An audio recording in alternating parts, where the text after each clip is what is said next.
So today is March 14th, 2025. Yesterday we were talking about the two factors that we have to, the two factors which is very important to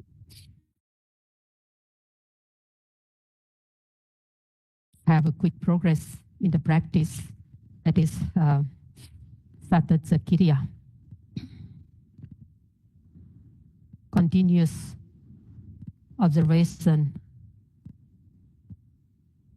and Sakkatsa-Kriya, respectful observation or careful observation, that we should try our best to observe the objects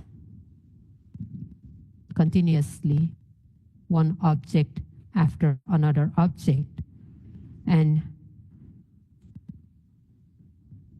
to be able to note every arising objects in the present moment. Then we should be very careful also. We should do very respectfully. We should not be looking here and there, though we have a very good eyesight. We should not pay attention to any sounds, though we have a very good ear. And though we have a lot of knowledge about the practice or about the Dhamma, then we should behave as a dumb, that we know nothing. We should not talk, and also we have to behave as a very weak person, though we are very strong. So here, when we said we should not talk,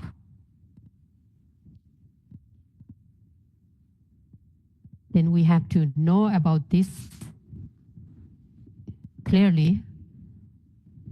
We should not talk means we are not speaking with other people only. We should try to keep the noble silence. In Pali, it is called Ariyo Tunhībhāvo, noble silence. Maintain the noble silence. So when we go to the meditation centers, we always see there a signboard of noble silence everywhere. And when we saw that notice, that sign, we understand that, okay, we should not speak here. The meditation is in progress. There is a retreat going on, so we should not talk with each other. That's why we don't speak, we don't talk, we don't make any noise, so that the other the other meditators will not be disturbed by us. So we are very careful when we see that sign of noble silence. We immediately stop talking. So that noble silence, in Pali, it is called Ariyo Tunhībhāvo. So how this Ariyo Tunhībhāvo, noble silence, is defined in the text, we have to understand that. Generally, we understand not speaking, not talking with each other. That is the noble silence. But only not talking with other people is not a noble silence. It is not Ariyo Tunhībhāvo according to the text.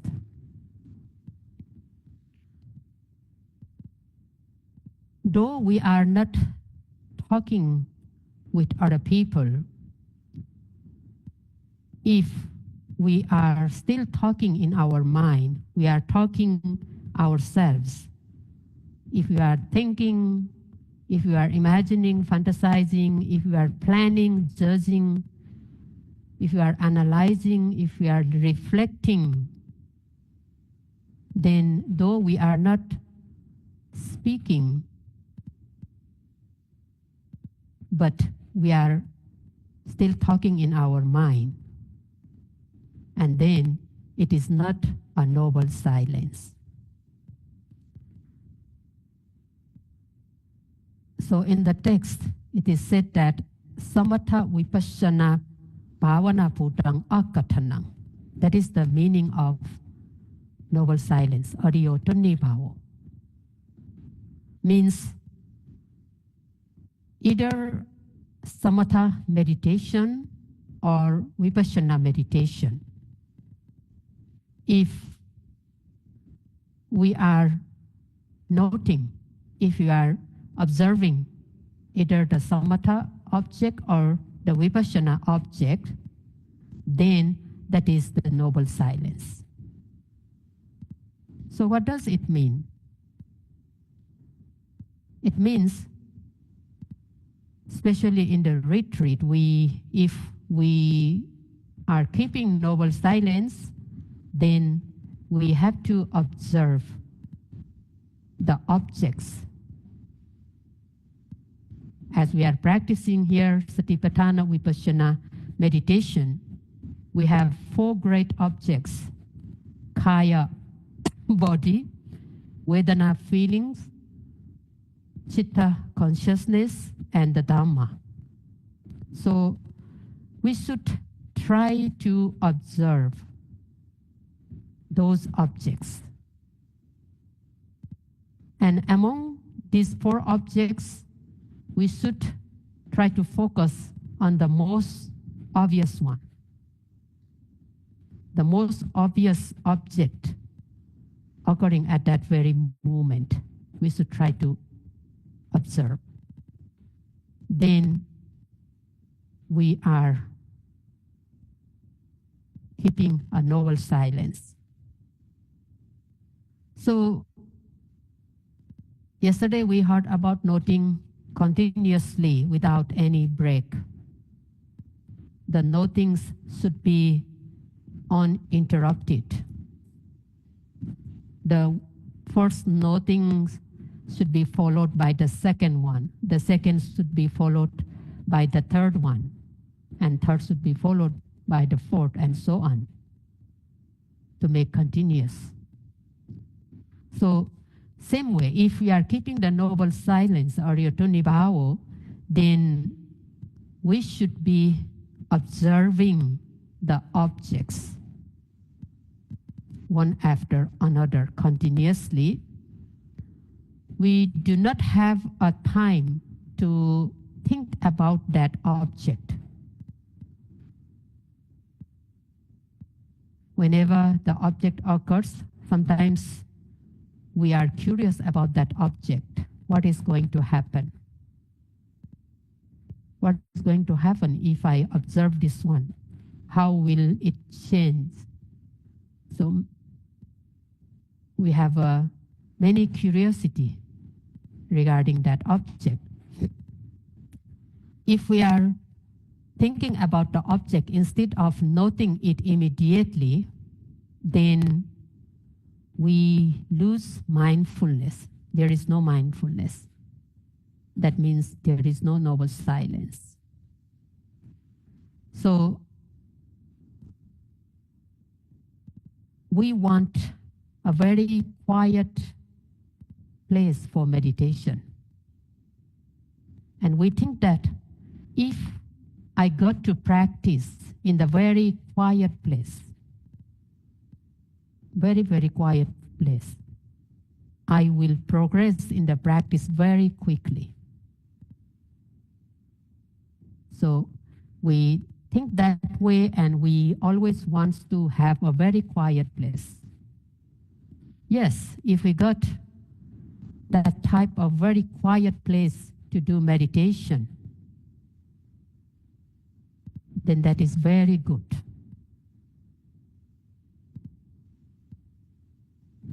The Buddha also said in the many suttas, especially in Satipatthana Sutta, the place should be forest, either forest or under the tree or the sunyagara, quiet place.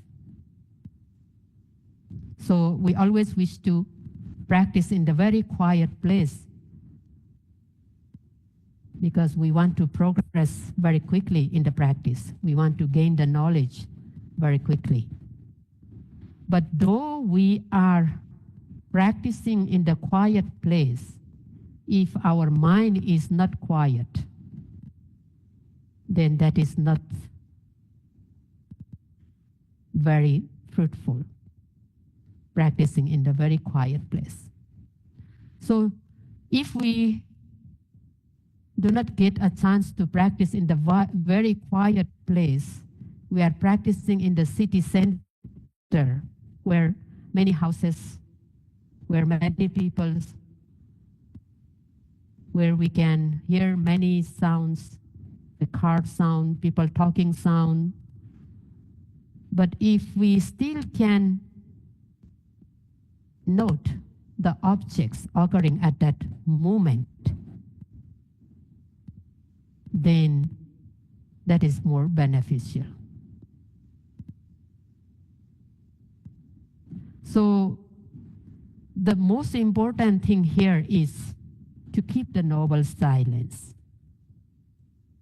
Though we didn't get a chance to practice in very quiet place, but if we can maintain that noble silence, then surely we progress in the practice very quickly. So when we can maintain the noble silence means when we are able to observe the objects occurring one after another, then we develop mindfulness. But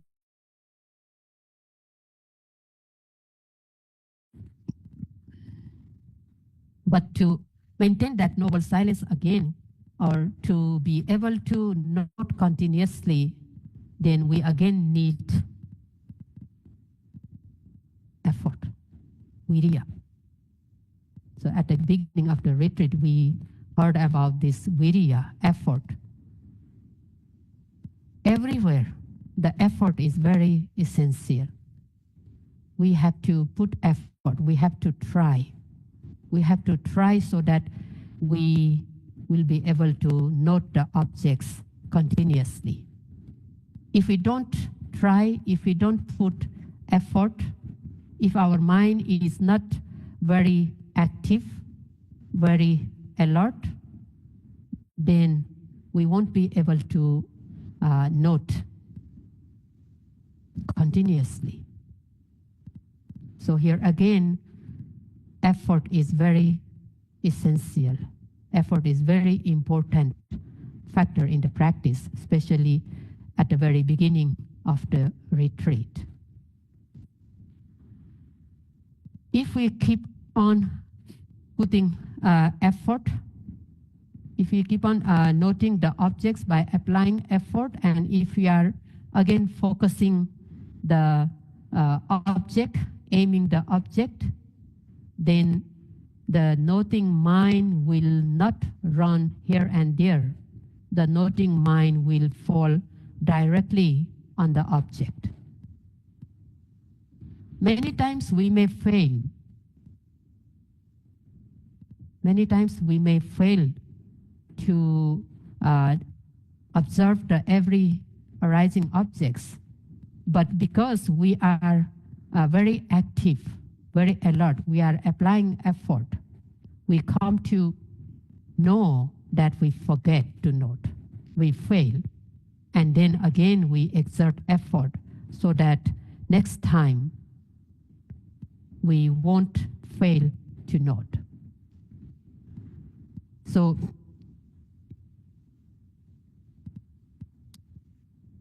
virya is very essential all the time. To note continuously and to note respectfully, to practice respectfully. Virya is very essential so that we can keep our mind on every arising objects. And when we want to wish the benefits of the practice, we want to gain the benefits of the practice, we again need to apply efforts. In Bhavana Sutta, the Buddha mentioned that only having desire for the benefits of the practice is not enough. Only having desire to gain the benefits of the practice is not enough if we don't apply effort in the practice. So the Buddha said that if a person who is not putting any effort in the practice, who is not trying in the practice, but he wished that, oh, how good it would be if my mind is free from all sorts of defilements. If my mind is very pure and clean, how good it will be.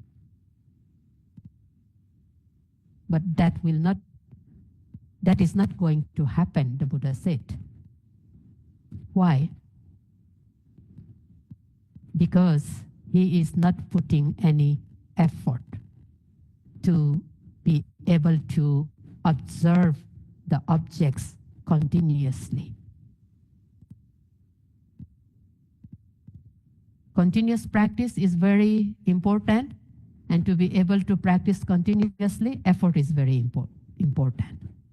So if a person just want to have the pure and clean mind, but he is not trying, he is not putting any effort. He is not putting any effort, but just wishing that, oh, how good it would be if my mind becomes very pure and clean, if my mind becomes very calm and tranquil. That is not going to happen because he's not putting any effort. And the Buddha again said that suppose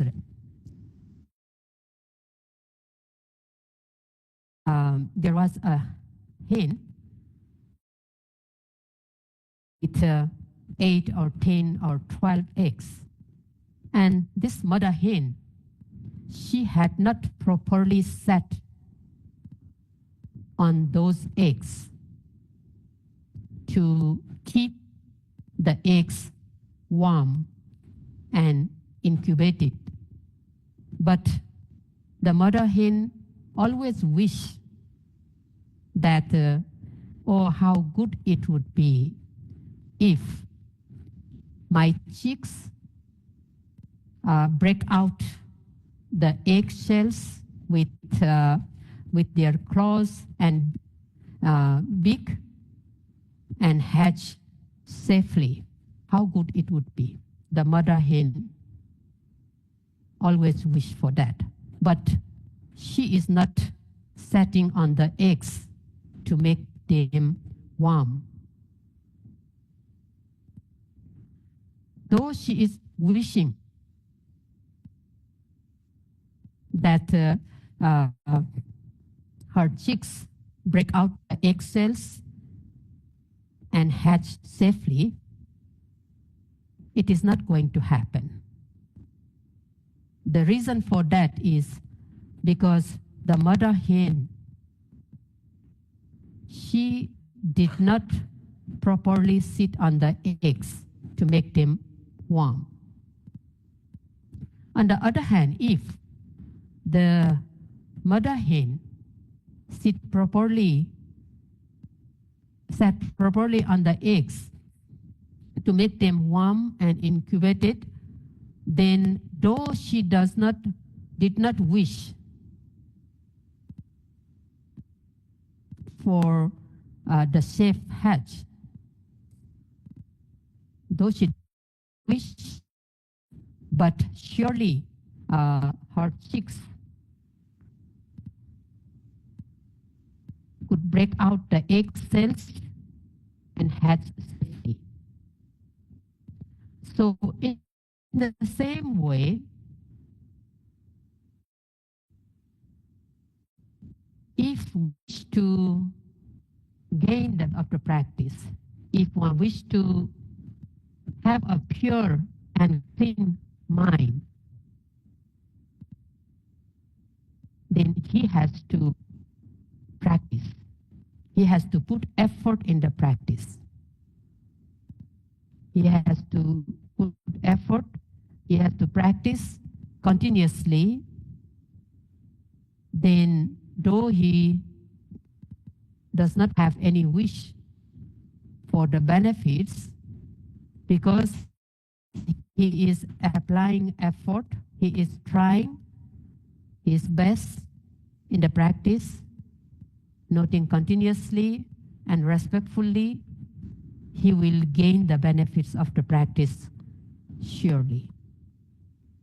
So what kind of immediate benefits that we can gain by practicing continuously, applying effort and aiming?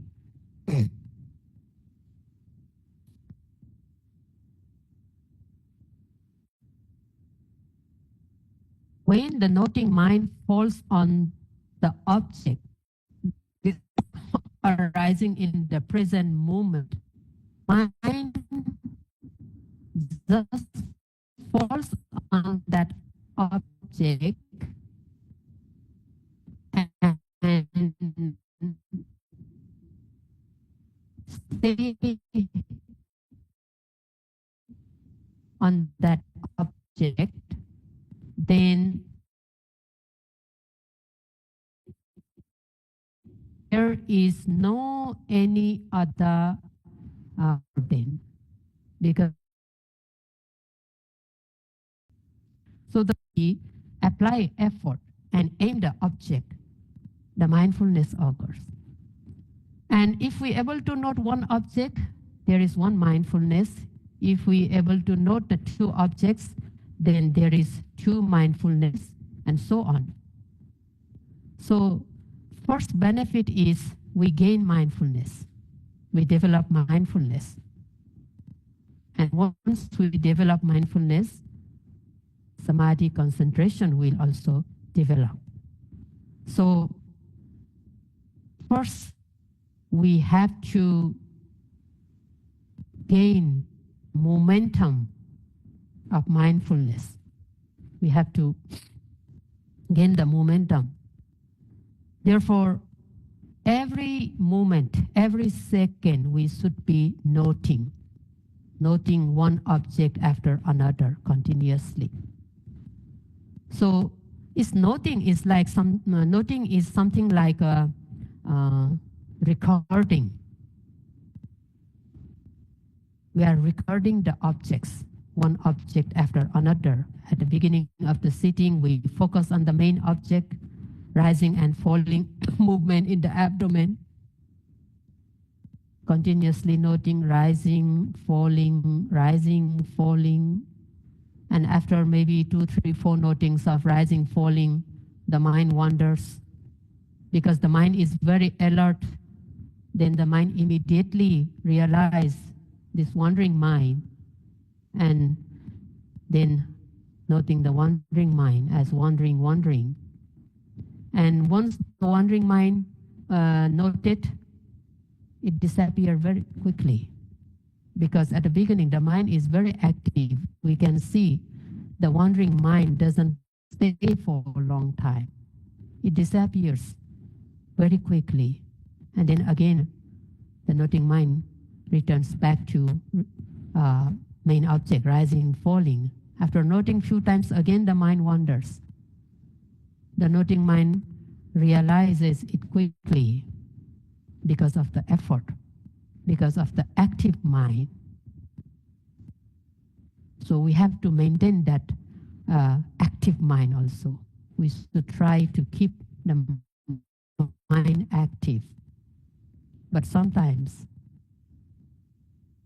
at the beginning of the sitting, the mind is very active, but when the time passes on, then slowly the mind slacks.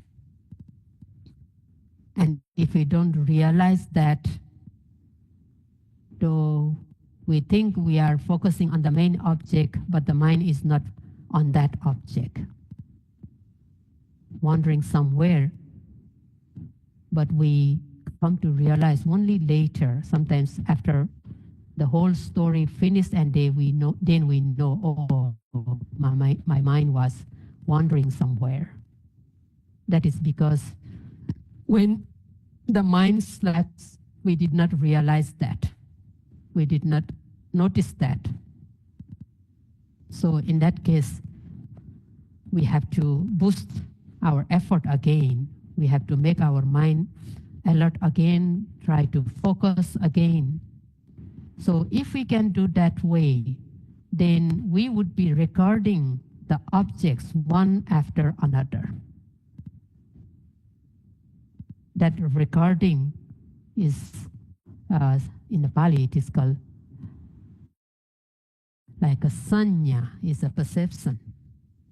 So when this recording becomes strong, good enough, then we will have nearest cause of mindfulness to arise is a strong perception. Very nearest cause for the arising of mindfulness. That is strong perception, means noting one after another, like recording one object after another.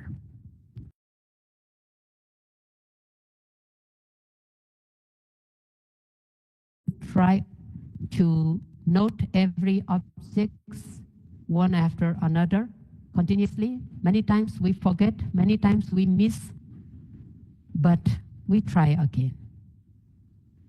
We try again. And if we keep on noting that way, means we are recording the objects, and that recording becomes very strong, tirasanya, the strong perceptions, so that the mindfulness occurs. So that mindfulness is very important part in the practice, because we are doing satipatthana practice. The mindfulness is simply translated as the sati, Pali word sati is simply translated as mindfulness. But here another word, patthana, the satipatthana, means that is not just the ordinary mindfulness. It is the firmly established mindfulness, established on the object of observation. That type of mindfulness we develop when we note continuously with effort and aim. So when the mindfulness it firmly established on the object, that means the whatever objects we note, we feel that our mind is penetrating that object, not just in the surface are very concurrent. The noting mind see the object very clearly, because these two things becomes face to face. Directly, the noting mind directly fall on the object and see that object very clearly. So we can see the nature of the object very clearly, because the noting mind is face to face with that object. And we can feel that mindfulness becomes very strong. So what happened at that time when the noting mind becomes face to face with the object? We see the mind is directly falls on that object, face to face with that object, and see the nature of that object. That means there is no impurities, no defilements, no greed, lobha, no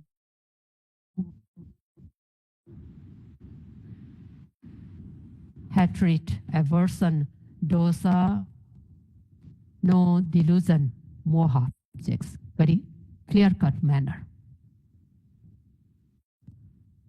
And at that time, we feel that we are safe.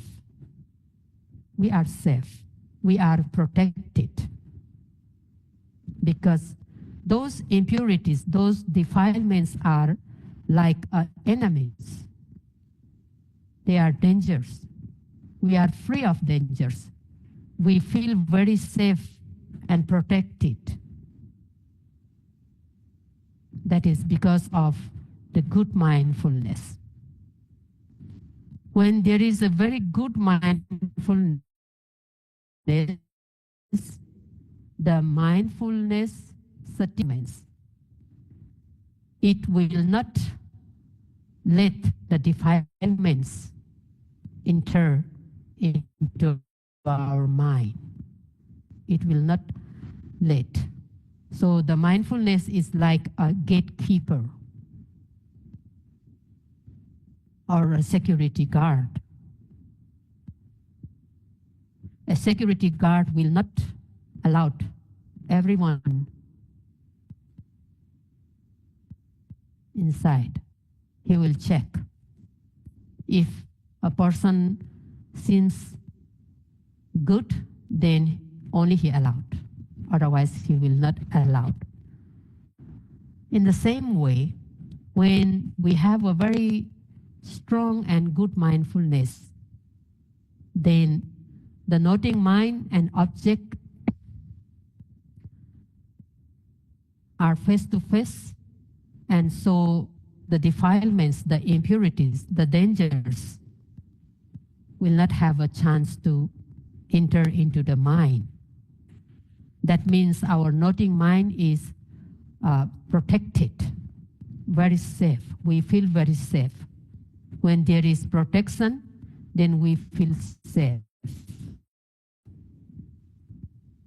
Noting mind prevents the defilements. So we are safe and we are free of defilements. We feel very freedom from the defilements.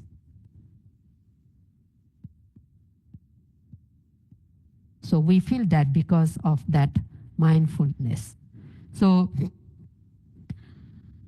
mindfulness we need to develop by noting continuously, by recording every object one after another. And to be able to note continuously, we put effort. We need to exert effort. So when we have this type of mindfulness, because the mind is very safe, protected from the defilements, and there is no disturbances. We feel freedom. We feel very calm, very peaceful. And when we feel our mind is very calm and peaceful, we see the things more clearly, because that is samadhi. Samadhi is there. And we see the things clearly. We see the very true nature of mental and physical phenomena. We come to see how these mental and physical phenomena are related as a cause and effect. And we come to see how these mental and physical phenomena arises and passes away. We come to see the three common characteristics of all physical and mental phenomena: the impermanent nature, the suffering nature, and the non-self nature. These three common characteristics we come to see. So those benefits we gain when we practice very continuously, very respectfully, applying effort.